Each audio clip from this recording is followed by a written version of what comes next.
Before the bell ever rang, the day had already begun. Outside the school gates on a gray 1950s morning, we stood in neat lines, shoes scuffed from yesterday, jumpers tugged straight with nervous fingers. The air felt colder than it was, thick with silence and expectation. Lessons weren't yet on anyone's mind. What mattered came first. A quick glance down the line, a tightening stomach, the hope of blending in. Most people remember the classroom, the desks, and the chalk. But this moment, waiting quietly, shaped the day before anyone even sat down, and many never spoke about it again. To understand why those mornings mattered so much, we have to step back into post-war Britain. The country was rebuilding itself, brick by brick, habit by habit, and schools were seen as the training ground for the future. Order and routine offered reassurance in uncertain times. If a child looked neat, stood straight, and followed instructions, it suggested something deeper: respect, effort, readiness. Morning inspections grew from that mindset. They weren't designed as moments of unkindness, but as quiet lessons delivered without words. Presentation mattered because it was believed to shape character. Clean hands suggested care. Tidy clothing suggested self-respect. Turning up properly prepared was a way of showing you belonged to something larger than yourself. Today, school mornings feel different. Individuality is encouraged. Comfort often comes first, and appearance is more about personal choice than public signal. Back then, however, what you wore and how you stood were read almost like a language, and every child quickly learned how closely that language was being watched. It was a system shaped by its time, quietly firm rather than loud. And understanding that context helps explain why those silent mornings carried such weight for an entire generation across the country then. By the time you reached the front of the line, you knew the checklist by heart. Shoes first, toes angled forward, hoping yesterday's polish still caught the light. Then hair smoothed down, parting where it should be. Hands held out, palms open, nails inspected without comment. Posture followed naturally, back straight, chin lifted, eyes ahead. What made it so powerful was the quiet. Teachers rarely raised their voices. A glance, a pause, a raised eyebrow said enough. The scrape of shoes on cold stone sounded louder than any bell. The faint smell of polish lingered in the air, mixed with damp coats and morning breath. Standing there, you learned to examine yourself before anyone else did. Every detail felt magnified, every crease a possible mistake. Words were almost unnecessary. The silence taught you that small things mattered, and that being noticed, for better or worse, was something to be both hoped for and feared all at once. It shaped habits, memories, and confidence long after childhood mornings quietly faded away. What stayed with many children wasn't the inspection itself, but the feeling it stirred inside.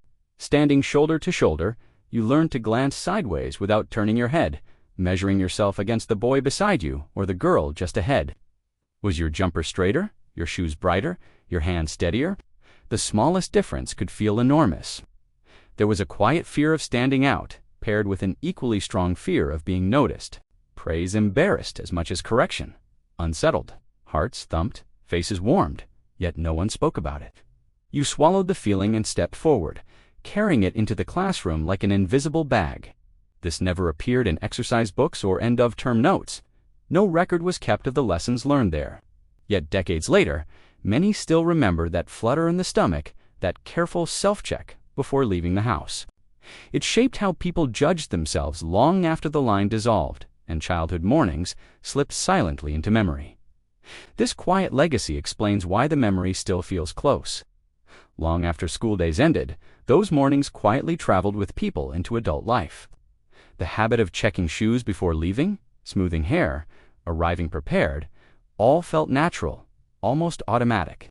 For many, it became a source of pride. Doing things properly mattered, being ready mattered. There was comfort in order, in knowing where you stood. For others, the lesson cut differently. That early awareness of being assessed never quite faded. Job interviews, meetings, even social occasions could bring back the same careful self-scan learned in childhood lines.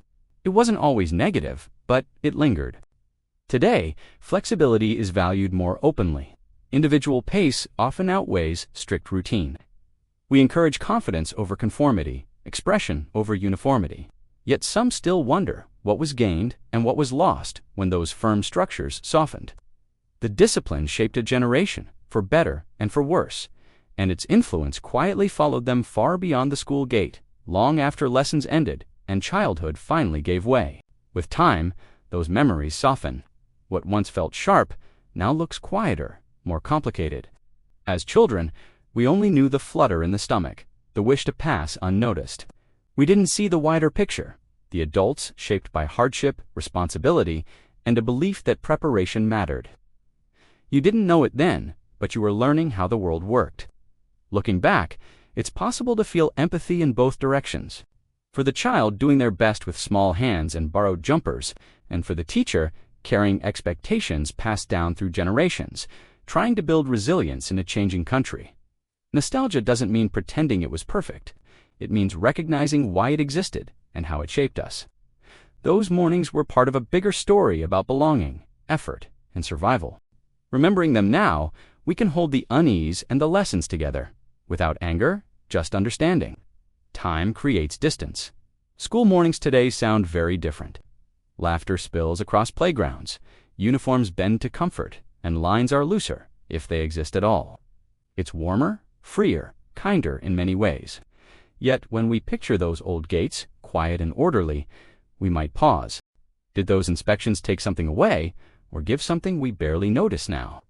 The gate stands empty today, but if you listen closely, it still holds echoes of small shoes, held breaths, and lessons learned there still. For more of these unbelievable memories, tap the video on your screen.